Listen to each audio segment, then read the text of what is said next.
Hello and welcome to Rise and Unwind. I want to thank you for tuning in and checking out the show. What's happening on today's show? Well, we got this. The air fryer's actually become a game day MVP, right? You need to use your imagination. All of that and more right here on Rise and Unwind. These days, a lot of us spend more time indoors than the outdoors. And a new report says it's creating a real nature deficit. To address it, Supernatural British Columbia has introduced the Nature Rating, a new digital tool designed to help people reconnect with the natural world. Here to explain it is Vanessa O'Brien, mountaineer, explorer, and astronaut, and six-time Guinness World Record holder. Let's welcome her to the show. Welcome, Vanessa. How are you, my friend? Yes, very good, Dan. It's great to be here. I'm glad you're here because I want to go back to nature. I want to sit among the trees, hug them for a little bit, and stay connected. I hear that. Let's start with this big picture. What did this new research reveal about our relationship with nature? Yeah, absolutely. So a couple surprises. The first is that there are cohorts of our population that can be inside for like 2 or 3 days, and that's just not healthy. People have to get out and get outside, make nature part of their life. The second thing that was quite interesting was that up to 70% of individuals have said that they are inspired when they see nature in the media they consume. So imagine that missed opportunity. If people are inspired by nature and we're not giving them the nature that they seek, that's kind of the deficit and the gap. So basically what Supernatural British Columbia did was they developed this online tool.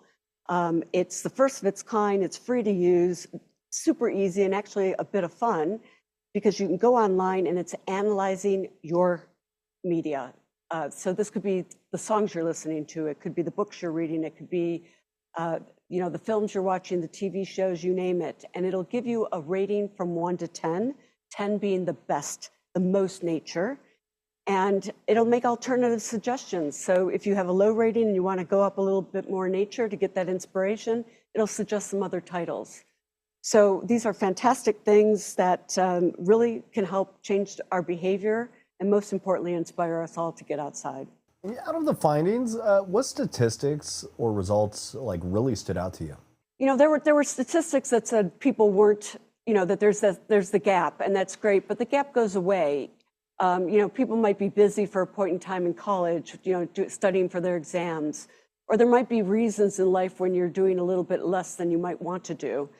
But the surprising one for me is when people said that they are inspired by nature. So up to 70% of them were saying, hey, if you present it to me, I will be inspired. So these are shows like Yellowstone or shows like Survivor that feature a lot of nature in the content that turn around and that sends a signal to people like, hey, I want this too, and I'm going to do it and make my plans. And probably when I was growing up, there was more nature, most certainly, but everything because we had the moon landings toward the tail end. We had, all these kind of things that were happening in nature, and they were hugely exciting and fun to see and be part of. And to imagine, look up at the stars, or, you're on the water and, just understanding a little bit about where you are and taking that first step. We know the health benefits, of course. You can Google those, anything from the vitamin D to, the serotonin and things, and the physical benefits from just having the cardiovascular uptick. But also, it's just a lot about mental health too.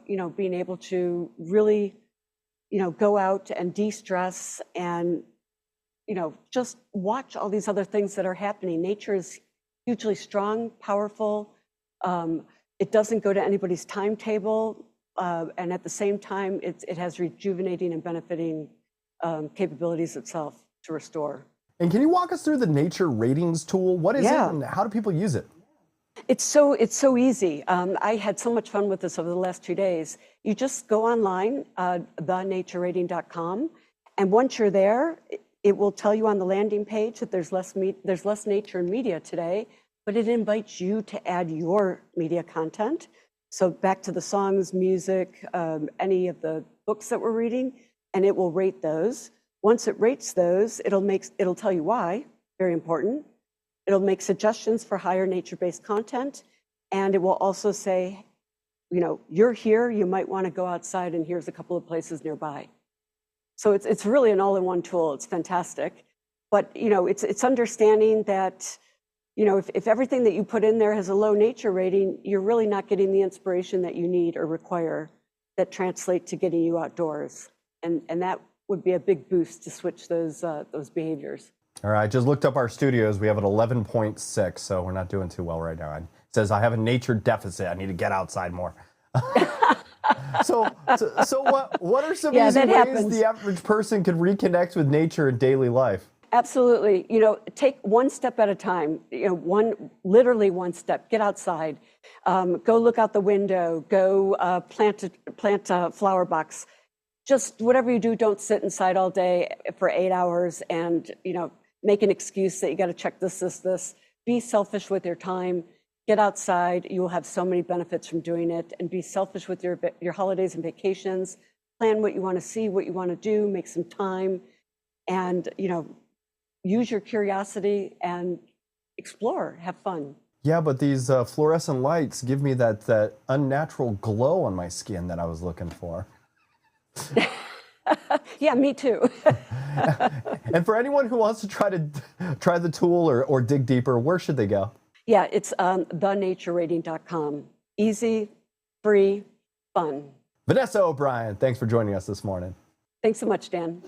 From burgers on the grill to snacks you can whip up fast, tailgating has become a tradition all of its own. Today we're joined by celebrity chef, TV personality, and cookbook author Jamie Gwen. She's here with her favorite tips to help you win on game day. Welcome to the show, Jamie. How are you? Hey, Dan, I'm glad to be back with you. Thank you for having me. I'm well. I have a full spread. We're going to whip it all up, like you said, because I can't decide which comes first, football, food, or food and then football. I think the food is probably one of the more exciting things. It depends on what team you're going for. But yeah. Yeah, I agree with you. That's why we're friends. Yeah. And a lot of people say tailgating is more popular than ever. Why do you think that is? It's true, actually. I mean, for sports fans, tailgating defines game day. And you can call it whatever you like, by the way. You can call it tailgating, call it home gating. I like to call it couch gating because we're homebodies.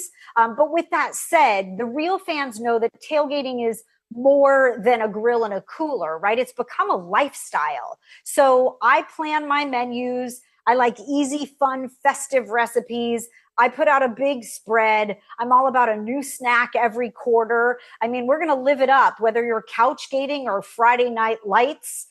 Doesn't matter. Let's eat. And beef, it's always front and center on the grill.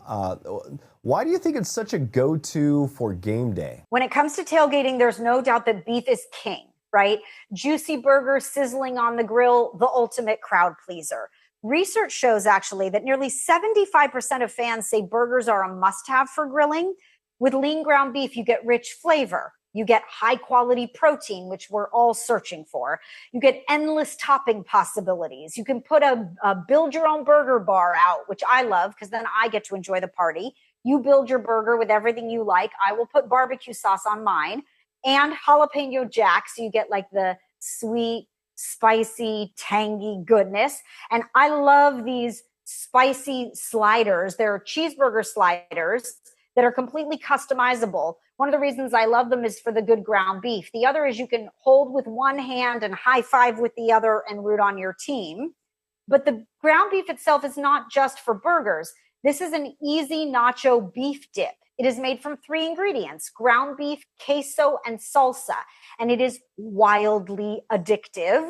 I put it out with everything you like to dip into it, and it proves that beef is so versatile that it should be on every game day spread. You can find inspiration and recipes at beefitswhatsfordinner.com, funded by the Beef Checkoff, of course. And what about some air fryer picks? Because I kind of live by my air fryer. Okay, so do I. And if you know me, you know I love an air fryer. The air fryer has actually become a game day MVP, right? Super simple to use, instant gratification, takes frozen and refrigerated picks to that like totally delicious, stress-free place, right? And from easy home meals, the inspiration is this big, beautiful, crispy, crunchy, savory grazing board, mozzarella sticks, sweet potato puffs, fries of every sort. I like to put out a couple of salsas or a sweet hot mustard. And then I supplement with refrigerated dips like tzatziki and hummus, which pleases everybody, right? Now, I keep a well-stocked freezer year-round. I have a 5-year-old, but at football time especially. And if you're looking for ideas on what to use your refrigerated and frozen foods for, go to easyhomemeals.com. There's a bevy of wonderful recipes there, brought to you by the National Frozen and Refrigerated Foods Association. And beyond the main dish, how can we round out the spread that kind of feels like it's more of a game day celebration? Yeah, sure. I believe in a stadium spread. So invest in a piece of AstroTurf, would you please, and line the countertops with it. I mentioned DIY. I like everyone to pour their own drink, so I big batch my cocktails and my mocktails and my fresh fruit punch for the kids. You never want to forget hydration if you're out in the parking lot, so water, fresh fruit to sustain everybody. And then, of course, as I alluded to, I like one-hand wonders. They'll make you a culinary hero, because when that touchdown comes, you're going to need the other hand to celebrate, for sure. So you'll find me at Chef Jamie Gwen on social with a weekly football party. So I hope you'll become a friend and a fan. And I thank you for having me, Dan. I wish you were here. You could eat. Yeah, I think I need breakfast or lunch or whatever time this is. Whatever you call it. Chef Jamie Gwen, thanks for joining us today. Thank you. Hair loss can take a real toll, not just on appearance, but on confidence in day-to-day life. For millions living with alopecia areata, treatment options have been limited pretty much until now.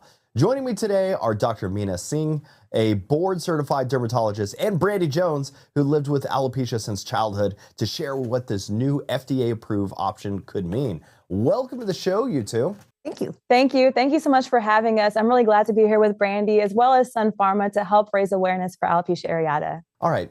For those who might not be familiar, what exactly is alopecia areata and how does it affect patients? Sure. Alopecia areata is a common autoimmune condition that leads the immune system to attack and target hair follicles. And this can cause significant scalp hair loss. It can affect the facial hair where you're losing your eyebrows and eyelashes. It can even affect your body hair. It affects around 700,000 individuals in the United States, and around 300,000 can have severe alopecia areata. And in my patients, I've really noted that due to the severity of this form of hair loss, it can lead to a profound psychological impact because it really alters how they appear and how they present themselves to the world. And Brandy, you've lived with this since you were very young. Can you share a bit about your personal journey? Yeah, alopecia areata has shaped and impacted my whole life. I was diagnosed early on at 18 months of age. Spent many years searching and praying for something that would work. I've tried everything from shampoos, ointments, oils, numerous thousands of steroid injections, prescription medications. While sometimes some of it would work and I would have some regrowth, none of it was ever sustainable or lasting, which is very defeating and deflating. And like Dr. Singh said, it has a psychological impact. You lose your self-confidence, your self-esteem. It almost takes your identity away from who you are.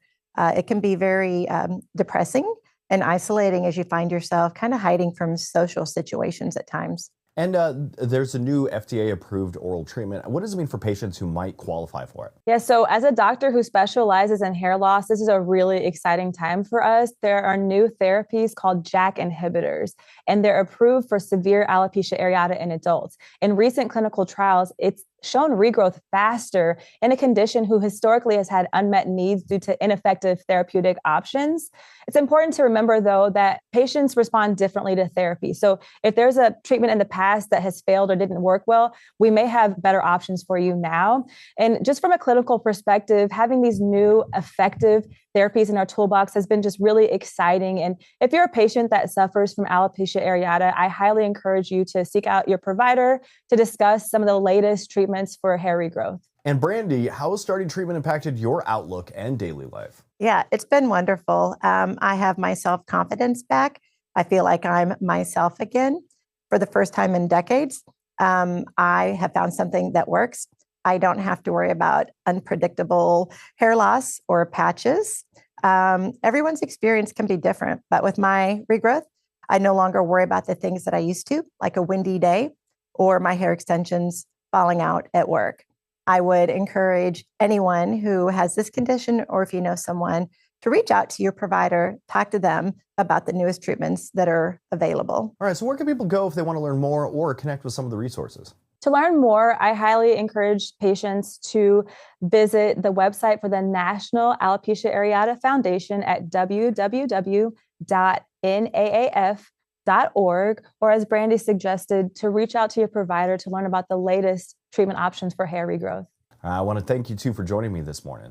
Thank you so much for having us to help raise awareness for alopecia areata. Thank you so much. Thank you. Do you ever wonder why everything from groceries to insurance feels more expensive these days? You know, a big part of it isn't just inflation. It's something called lawsuit abuse, and it's costing all of us a little more than we realize. So joining us today is Lynn McChristian, Director of Office of Risk Management and Insurance Research at University of Illinois, to break this down a little bit. Hey, welcome to the show, Lynn. How are you?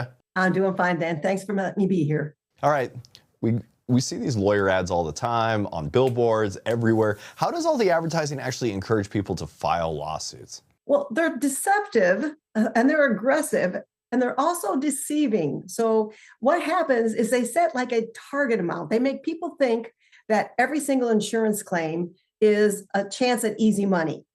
And they think that it's a big payday for the victim of an accident or a calamity of some kind. The fact is, it's a big payday for the lawyer, not so much the victim. So what insurance is, it's pooled risk, and it's supposed to make you whole, put you back in the pre-loss condition. When you have a lawyer involved, that inflates the cost of the claim, and the individual might not necessarily get any more than they would have gotten if they had dealt with the insurance company directly. And what kind of economic impact does this rise in lawsuits have on family businesses and families and small businesses? Well, these unnecessary lawsuits, they increase the cost of doing business, which means it trickles down to consumers. Let's take insurance, for example. So what insurance is, it's the cost of claims. So if claims cost more, individuals had to pay more for their auto insurance, more for their home insurance, more for their health insurance.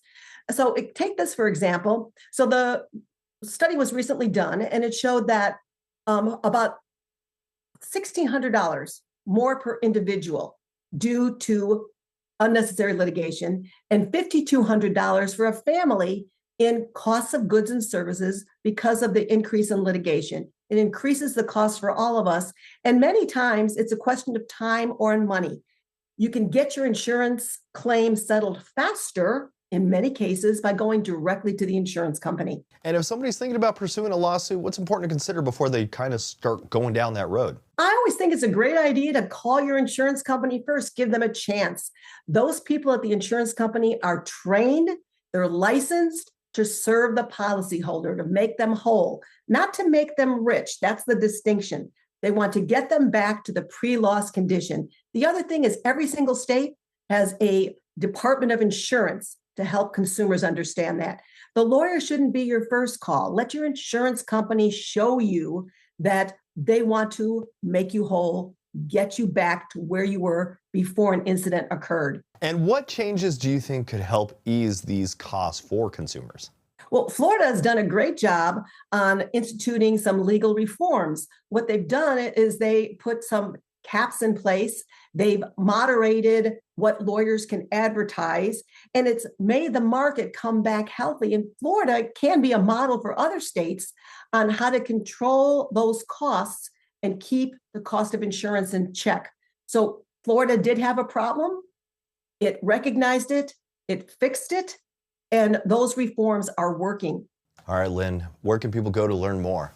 I would suggest they look at the website of the American Property Casualty Insurers Association, which is apci.org. Hey, I want to thank you for joining me today. It's my pleasure. Thanks so much for the opportunity. Do you ever think about who keeps our schools, hospitals, and offices running smoothly every single day? Custodians and facility maintenance teams are the unsung heroes keeping our spaces clean, safe, and welcoming. With National Custodian Day coming up on October 2nd, Rubbermaid's Behind the Scenes of Clean campaign is shining a light on their work. Joining me is Robert Posthauer, President of Commercial Products at Newell Brands. Welcome to the show, Robert. How are you? Great, Dan. Thanks for having me. Appreciate it. All right, so how is Rubbermaid recognizing custodians and environmental service workers throughout this campaign? Yeah, Dan, this is my favorite couple of weeks every single year where we recognize cleaning and maintenance professionals really around the world. And we honor them and we serve them breakfast, lunch, dinner, or maybe even a snack whenever they can take a break. So sometimes that's at 2 o'clock, 3 o'clock in the morning, because that's when they work. So we call it behind the scenes of clean, as you mentioned. And I tell the team it's a chance to put down the selling decks and go out and just say thank you for the great work that they do every single day. So it's our 4th year of this behind the scenes of clean event, and it's now worldwide. So we're pretty excited about that. We started right here in the US, but we've expanded, and we have events in Latin America, we have events in Asia and in Europe as well. And proud to say that we're able to thank over 20,000 custodians this year. So it's the least we can do, but we're thrilled to celebrate these hard workers during this event. And people call custodians the unsung heroes of our communities. Why is their role so important? Yeah, I think the name of the campaign says it all, right? It's behind the scenes is what they do and when they do their work. So they have an enormous impact on our daily lives, and oftentimes we don't even realize it. So I know when I come into the office, my custodian is already here. When I leave at night, he or she is generally cleaning the door or wiping the floor down. And so they're super hardworking. And magically, when we get to our office or our workplace, our trash cans are empty, the bathrooms restocked, the floors are cleaned. And really, it's this group that gets it done every single day. And what tools or innovations are helping them to do their jobs a little more efficiently? Yeah, the great thing about Rubbermaid is we have a lot of products that can help custodians and support their productivity every single day. When we look at our innovation from a product standpoint, we take a approach of safety first, of course, and productivity second. Anything we can do to make their day more efficient, I think, is something that we point to in terms of our innovation. And our products, we have a wide array of products, as I mentioned. We have refuse products, which fancy way of saying trash cans, but just like this beautiful pink Brute trash can behind me. We have commercial cleaning products, so the yellow mop buckets you'll see, or push brooms, or mops, or microfiber. And finally, we have material handling, which is really big and bulky products like tilt trucks and platform trucks to help haul refuse from one point to another. So how can businesses or even the public show appreciation and support pretty much all year long? I think, we just thank you for bringing attention to Custodian Day, which is Thursday, October 2nd. So if we could pin that on our calendars and use that as a formal opportunity every single year to thank them, I think that goes a long way. And then a simple thank you, slowing down. We're all super busy, but slowing down and acknowledging their work and saying thank you goes a long way. I think picking up after ourselves to make their day more efficient, I think is something that we could do. And maybe go the extra mile and make sure you know their name. We celebrate birthdays in our break room. I'm sure you might do the same thing. But what about celebrating our custodians' milestones as well, like a birthday? So those are things, little tips I think we can do to celebrate throughout the year. Robert, thanks for joining us today. Where can people go for more information? Easiest place to go, Dan, is rubbermaidcommercial.com. Robert, thanks for joining us today. Thanks very much. Appreciate it. Apple TV Plus's epic sci-fi drama Invasion is back for season 3, and things are getting more intense than ever. The aliens are evolving, the stakes are higher, and for the first time, all of the main characters are coming together to face the threat head on. So joining us this morning is Erica Alexander, who steps into the series as Verna, a brand new character shaking things up in the latest season. Welcome, Erica. How are you? I'm great. Thank you. How are you? I'm doing okay. I've been excited. We've been talking about this series for a little bit. For fans who have been following the series, season 3 raises the bar a bit. What makes the season stand out compared to the first 2? Well, the first 2, they were fighting the aliens and they defeated them. And there's been 2 years of peace. So they spent 2 seasons fighting really hard. But we're going to find out in the 3rd season that all is not well on the home front. And they are all together now. That's what's different. They were fighting from different points in the planet, whether it was Shioli in Japan and Gaul, wherever she went. They were. Oh, by the way, this show is an international show because they were filming in South Africa and New York and all of these places. It was a big I guess, lift, and they've been doing it well. And so it was the first time many of them were meeting in real life. So I was glad to join the cast just at that moment. And your character, Verna, is new to the story. Can you tell us about her and the role she plays in this global fight against the invasion? Sure. Verna, Marilyn was her name before the invasion. Verna is who she becomes. Was a people pleaser. And she was a person who was in support of her sister and her nephew and her boss and all of these people. But what she finds out on the other side, dealing with her deep grief, is that she becomes something else. And she uses those skills, those organizational skills, and to become a leader.